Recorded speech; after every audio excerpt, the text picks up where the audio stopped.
Roma Wines presents Suspense.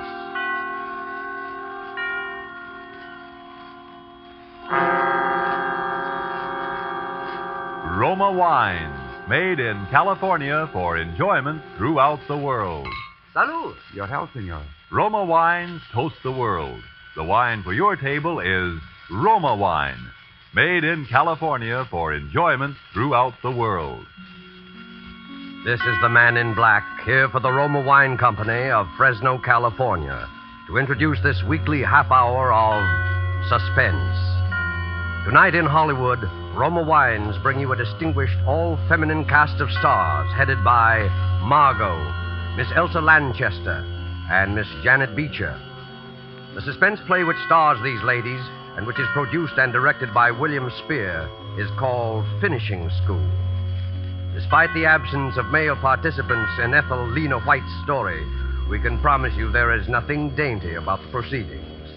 And so, with Finishing School, and with the performances, in the order of their appearance, of Margot as Caroline Watts, of Janet Beecher as Melody, and of Elsa Lanchester as Dean Sterling, Roma Wines again hope to keep you in suspense.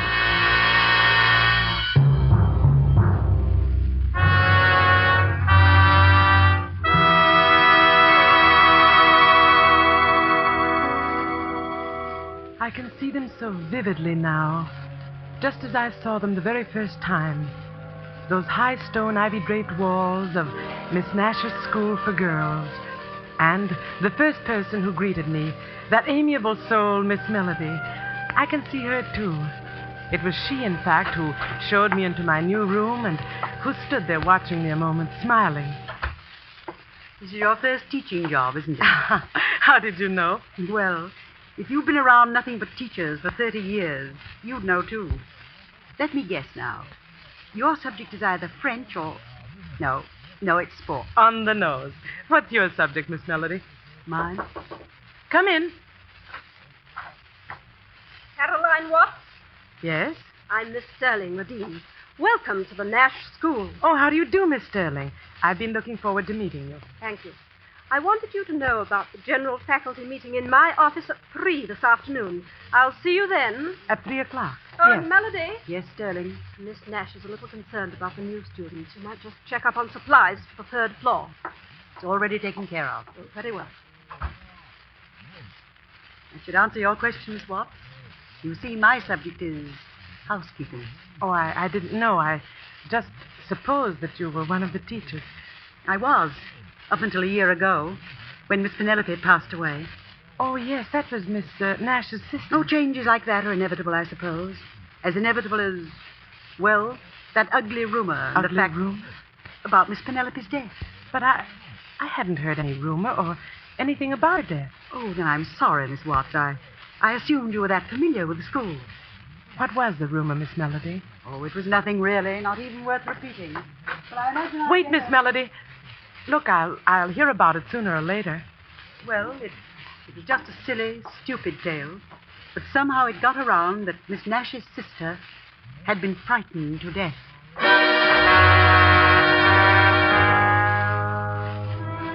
This, then, was Caroline Watts' introduction to the Nash Institution, a place which future events proved to be, with a vengeance, a finishing school.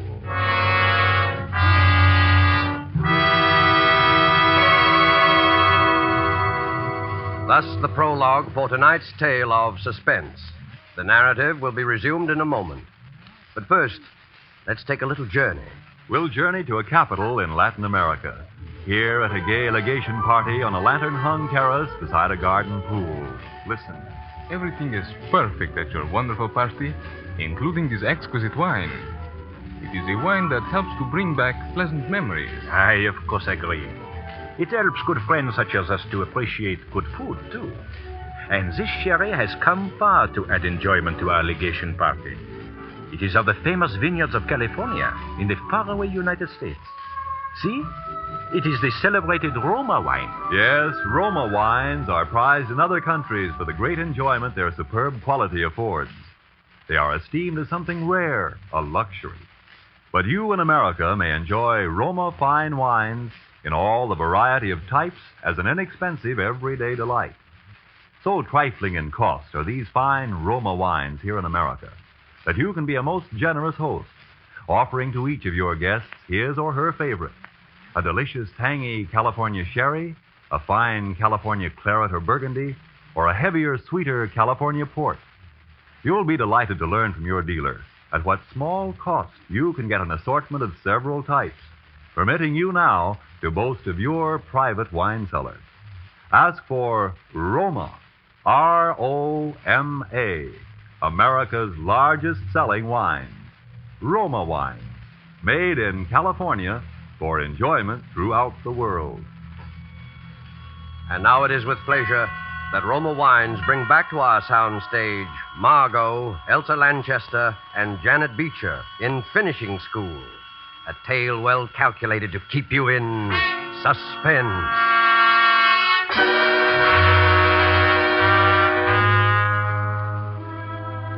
Frightened to death. Miss Nash's sister.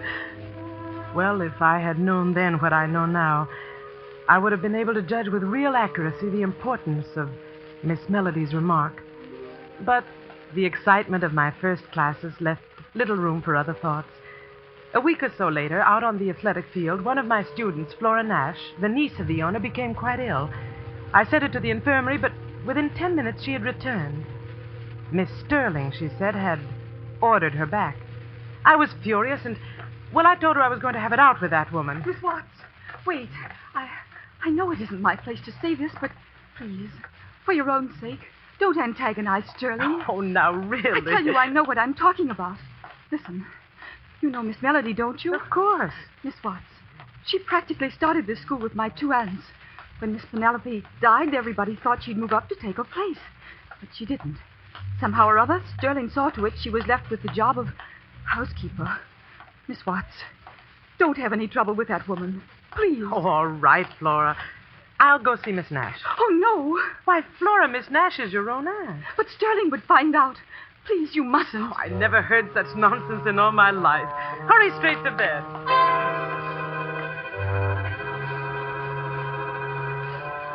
I went to the top floor of my building and entered the small waiting room of Miss Nash's quarters. It was empty, but just opposite was the door to the private apartment, almost halfway open, and I walked over to it, ready to announce myself. Then I stopped, dead still. Penelope. For it was then that I heard Are you there, Miss Sterling's Penelope? voice.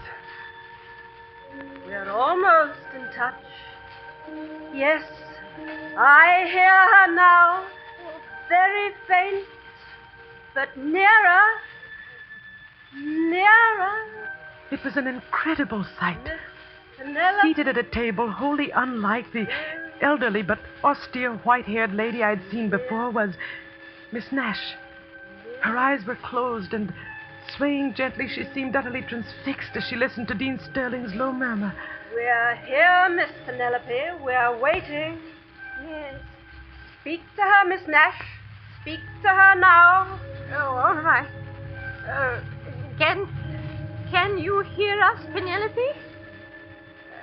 Miss Sterling says you have predicted some tragic accident for another of our loved ones. And then Sterling turned toward me. What are you doing here?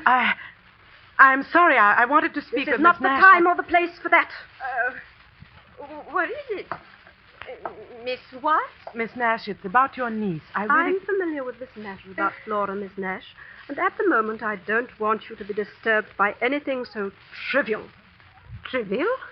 But I don't what's see how happened you to can call it Flora? trivial, Miss Sterling. Flora was ill today. Why did you send her back to the field? Because she was no more ill than you are. She was simply up to her old trick, playing on the sympathy of a new teacher. Come, we'll talk about this outside. No, Miss Nash, your niece really... Miss Sterling, she'll handle it. Miss Sterling knows best. Yes, Miss Nash. Good night. Good night. If you'll just step out here.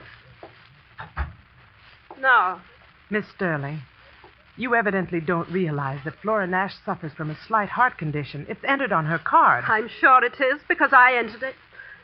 I'm a fairly competent judge of her state of health, Miss Watts, for the simple reason that I happen to be a registered nurse. Can you say the same? Well, no, After this, please be assured that I don't make a practice of deliberately murdering my students, especially the niece of my employer. I'm very sorry, Miss Sterling. Very well, Miss Watts. That will be all. But it wasn't all. I was bewildered, even alarmed, I suppose, at the recollection of that voice calling out, Miss Penelope. And I went to the one person that I felt must be told. For quite a while, the housekeeper said nothing, then she motioned me to a chair. You might as well know this, Miss Watts. Sterling, you see, has deluded Miss Nash into believing she can actually hear Miss Nash's sister. She then relays messages which are supposed to come from Miss Penelope. But, Melody, I'm afraid I don't understand. My dear, these messages direct Miss Nash to delegate more and more power to Sterling. That's her grip on Miss Nash. That's the instrument she's using to get the whole school away from her. I can't understand.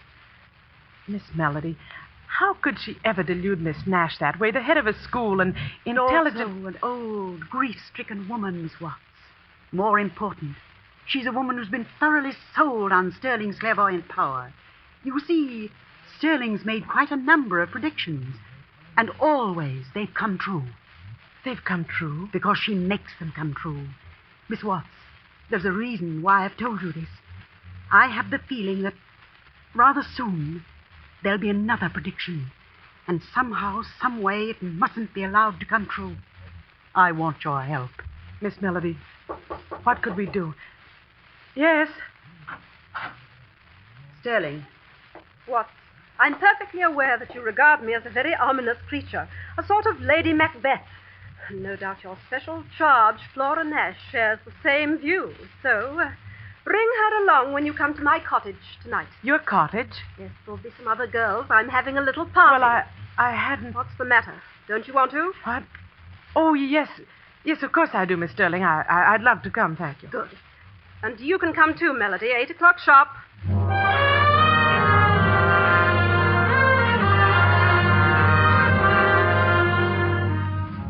We were prompt, Flora and I, and the sharp tenseness and alertness we carried with us into that cottage vanished almost at once. To my surprise, I discovered that when Sterling chose to be, she was one of the most compellingly charming women in the world. And that night, she chose to be. Flora, since you're the one student in the whole pack of teachers, we'll make you the guest of honor. Now, what would you like to do? Gee, I don't know, Miss Sterling. Anything, I guess. Have you any ideas, Miss Watts? Well, we can always play cards. That, of course, is exactly why we shouldn't. Sterling, I've got it. What? Remember last spring, that seance you gave us? Oh, no. Oh, swell. No, I don't think so, Helen. In the first place, I haven't picked up a single new trick. Oh, that's all right. It'll all be new to Watts and Flora. Come on, give them a chance to see you demonstrate your real powers. Yeah. All right, then. Oh, no, I'd rather not. Flora, you're not scared, are you? A little, maybe. Well, don't be. It's all in fun, like watching card tricks. Need any help in here? Oh, thank you. Yes, we'll use this large table. Come on, Flora, you stick with me. All right, Miss Watts. So presently, in a room quite dark, we ranged ourselves about a large bare table, at the very head of which sat the dean. And then, for several long moments, there was quiet, broken at last Yes. by the low drone of Sterling's voice. Yes. I hear you. Yes. Yes. But you must announce your presence. Let us know you're here. Speak louder. Louder. Your name is Coleman. Miss Watts, Coleman Nash. that's my great uncle. And you're trying to warn? To warn?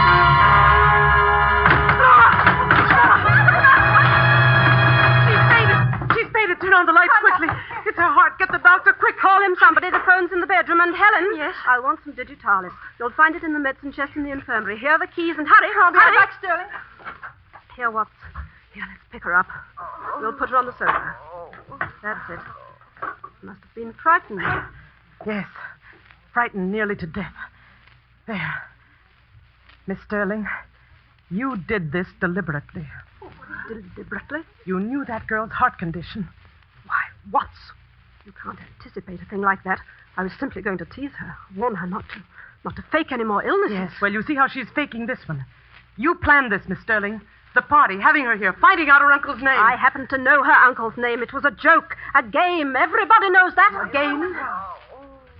She's coming to. You tell these women it was a game, but will you tell that to Miss Nash? You don't know what you're saying. Oh, yes, she does. You'll show Miss Nash the proof of another successful prediction. Melody. You'll have her completely at your mercy. Flora's the only remaining heir to the school. The only person who stands in your way. Caroline, don't leave. Oh, it's all right, Flora. I'm only going to get my coat. We'll be right back. Please, don't worry about a thing. Come along, Miss Melody.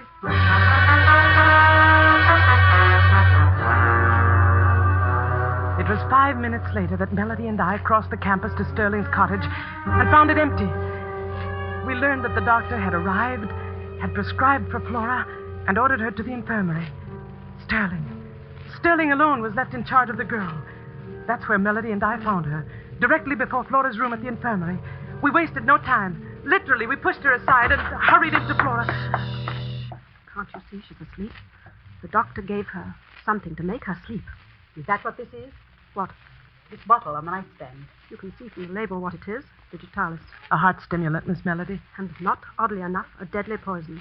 The doctor left it here, and it's been given to Flora every 2 hours. Now, will you please be good enough to leave? Yes, I'll leave, but I shan't go far. I expect to stay very close to this girl until she's safely under someone else's care. You're completely mad, aren't you? That's an odd remark, Sterling, coming from you.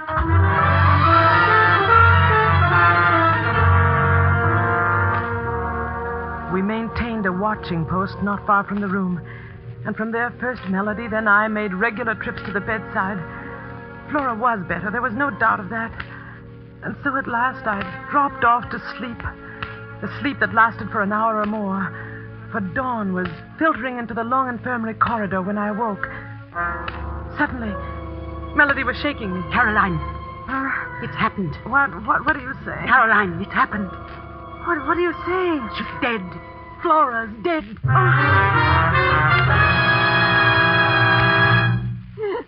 Oh, Sterling, just tell us what happened. It was only a few minutes ago. It was time for her medicine, and I went over to wake her up for it. Her heart, it had just stopped beating. The medicine? The digitalis, you mean? That's right, Melody. Where is it? What? Where is it? Where's the bottle of medicine? Why, it's... It used to be on that nightstand there. But it isn't now. Where is it, Sterling? What have you done with it? I don't know. Let's see. Under the bed. It might have rolled under... But it didn't. Nor under the chest of drawers either. Perhaps we should look out of the window. Maybe Sterling decided not to give her any medicine at all. Miss Melody, this medicine chest, it's locked. Locked? Yes, do you happen to know where the key is? One of a housekeeper's major duties. See if this will work, Caroline. Being keeper of the keys. It works. Melody! Miss Nash, look! What is it? It's Sterling's bottle of medicine. Unopened.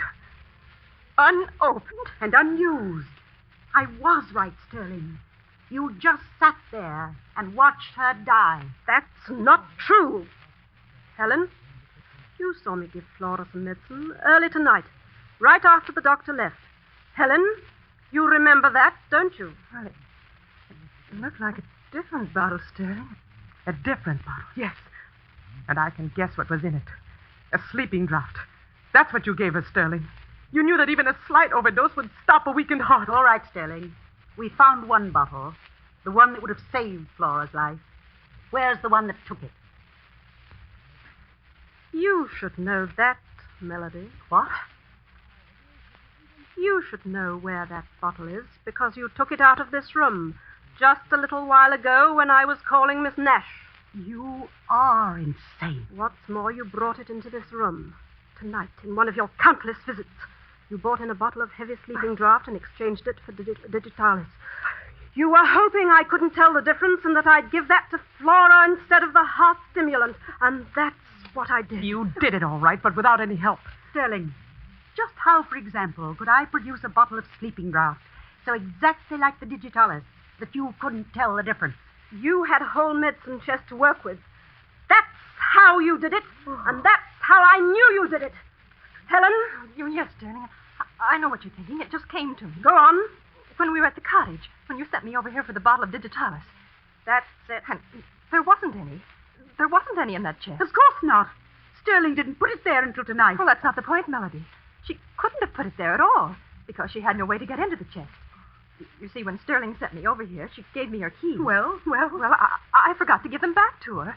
Here they are. I still have them. In other words, Melody, you were the only one who could have put the digitalis bottle there in the chest. It's very true what you said before. One of a housekeeper's major duties is being keeper of the keys. Miss Melody, that isn't true, is it? Miss Melody, it isn't true. No, of course it isn't. Don't listen to them, Caroline. No, Caroline, don't listen to us. Listen to Melody. Let her keep drugging you with lies until you see everything she wants you to see and hear everything she wants you to hear. That's what she did to Flora, you know. She flooded that poor girl's imagination with absolute terror. And then she killed her. I didn't kill her. Why should I? Why would I want to? Why? So you could get Flora out of your way. So you could accuse me of killing her and get me out of your way, too. So you could have a clear path to Miss Nash. Well, Melody, your plan backfired.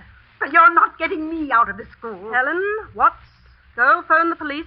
I'll never leave. Do you hear that? I'll never leave. Never. Oh, yes, you will, Melody. Yes, you will.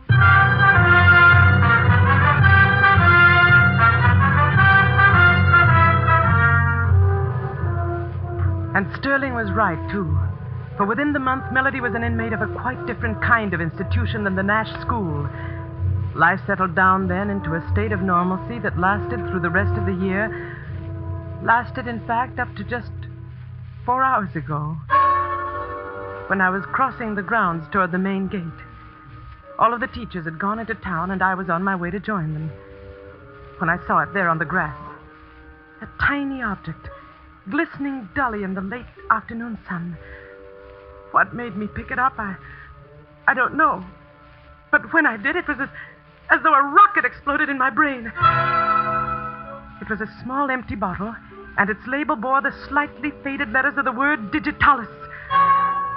Then in the next instant... Find something? Sterling! Yes, I found something, Sterling. This bottle labeled digitalis. You know, I bet anything in the world a good chemist can find traces of a sleeping drug in it. You mean? Then you found it. Melody's bottle. Melody's bottle? My guess is that Melody's bottle, as you put it, never will be found because it never existed except in your mind. What? I picked this bottle up right here, Sterling, right where I'm standing, just 3 feet from the trash bin behind your cottage. That was careless of me, wasn't it? You used this bottle. You used it to get Flora Nash out of your way, to kill her and make good on your warning. You're taking it to the police, I suppose? I want to see if they can find your fingerprints on it, Sterling. Yes, I'm going to take it to the police as fast as I can get there. Certainly, Watts. And the best of luck.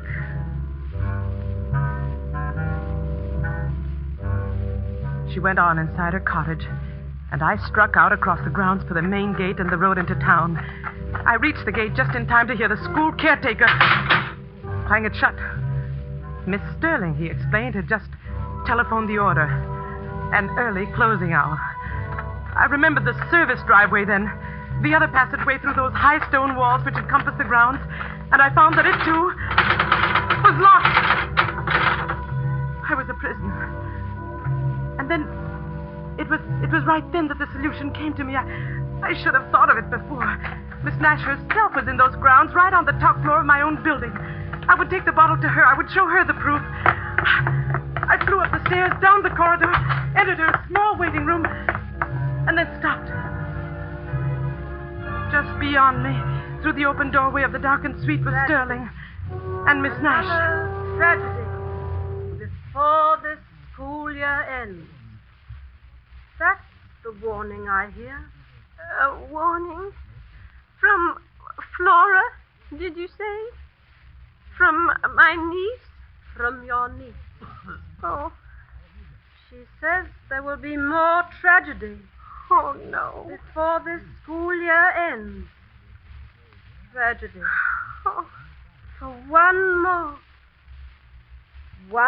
more woman here.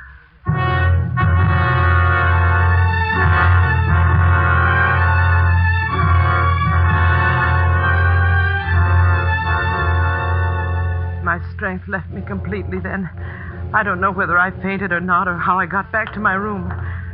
But I'm here in it now. And it is just 10 minutes before midnight. 10 minutes before this school year ends. My door is locked.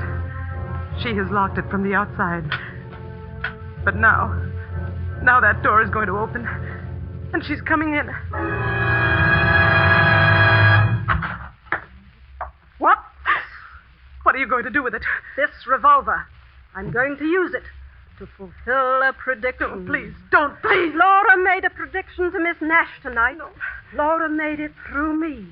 Do you understand that? Laura made it. I heard her. I really heard her saying that there would be one more death before the school year ends. Please! And that prediction is going to come true. Now!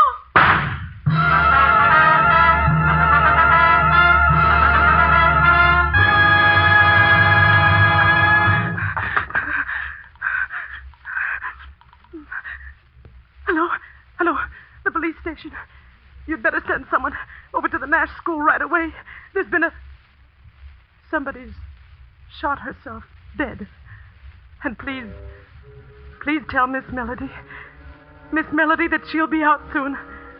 Tell her that Lady Macbeth is gone.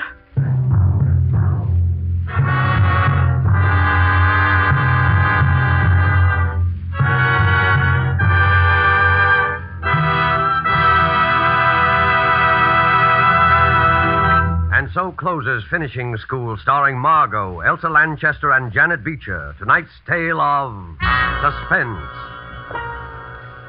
Before we tell you about our star and story for next week, a word about an American anniversary of 173 years this week.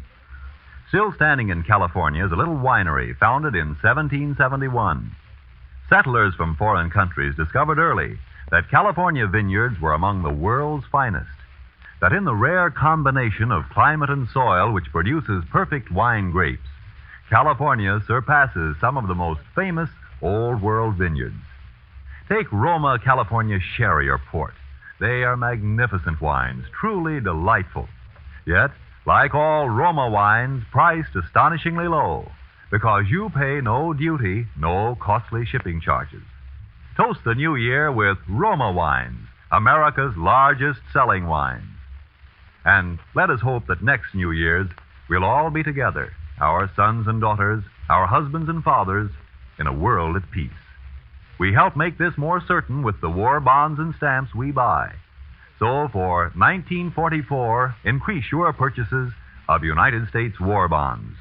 Good luck and health to you one and all from the makers of Roma wines, made in California for enjoyment throughout the world. Next week, Roma Wines take great pleasure in bringing to you, in his first radio appearance of the year, Mr. Alan Ladd. Mr. Ladd will be heard in a swift-moving action drama played against the colorful background of the Midway in an amusement park and called The One-Way Ride to Nowhere. Don't forget, then, next Thursday, same time, for Alan Ladd in Suspense. Presented by Roma Wines, R-O-M-A, made in California for enjoyment throughout the world. This is the Columbia Broadcasting System.